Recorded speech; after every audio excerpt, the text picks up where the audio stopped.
Hey guys, today we're here with the Traxxas TRX4. This is Traxxas' first entry into the solid axle scale trail market.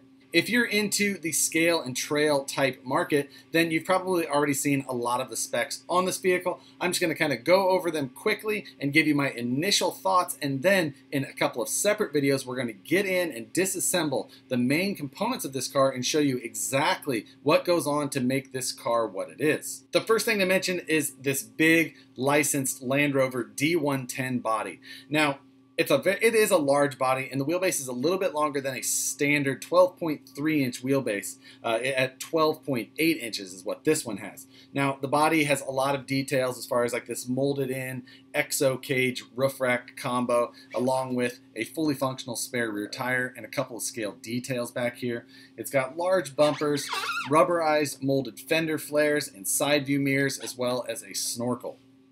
Now, the bumpers are attached to the actual chassis, not the body, but they are also a large, full coverage with front and rear bumper with a molded plastic winch up front. Now, the body also has light buckets molded in all the way around with clear lenses. Those are ready to accept a standard LED string that also is ready to be powered by the XL5 ESC in this thing. The body on this car feels very rigid. That's because it sits in channels on the side. The rear of the body actually has two prongs that key into this rear bumper, giving this whole rear assembly a nice firm feel. The body is probably around an 060 thick Lexan, so it's nice and sturdy. And the body posts underneath of the body have got some large platforms where the body can actually rest to give this body a lot of support. Taking off the body just involves removing 4 large body pins. With the body off, we can really get into the details of this car. The transmission is a selectable 2-speed from the radio. It's got a forward-mounted motor. It also has selectable locking differentials, similar to what you've seen on the Summit before, but never seen done well on a solid axle car. It was done a while back by Venom with the Creeper, but they just didn't work. So this one does have servo-actuated diffs that do work pretty well. The axles feature a portal design, and what that does is that raises the center line of the axle by having a gear reduction unit that is at the outside of the axle. That gives you a lot more ground clearance in the center without having to go with bigger tires.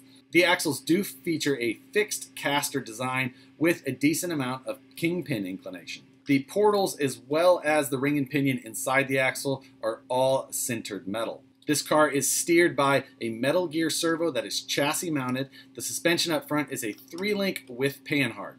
The rear suspension is a double triangulated 4-link, just like we've seen on a lot of solid axle cars to date. The shock towers on this car are extremely sturdy. There's absolutely no flex to that design at all. The shock towers also include molded cross braces between them to add to that rigidity, and those cross braces house the beefy body post assemblies that this thing has front and rear. The chassis is a stamped steel C-channel design that is built to accept a lot of the axial aftermarket bumpers that have already been on the market.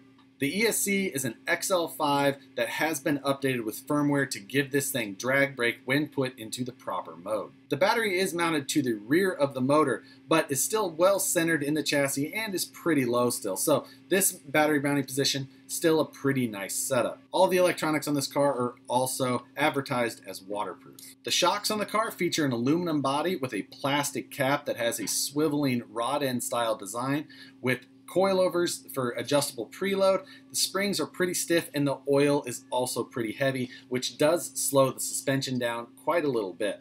That brief overview hits most of the important details of this car.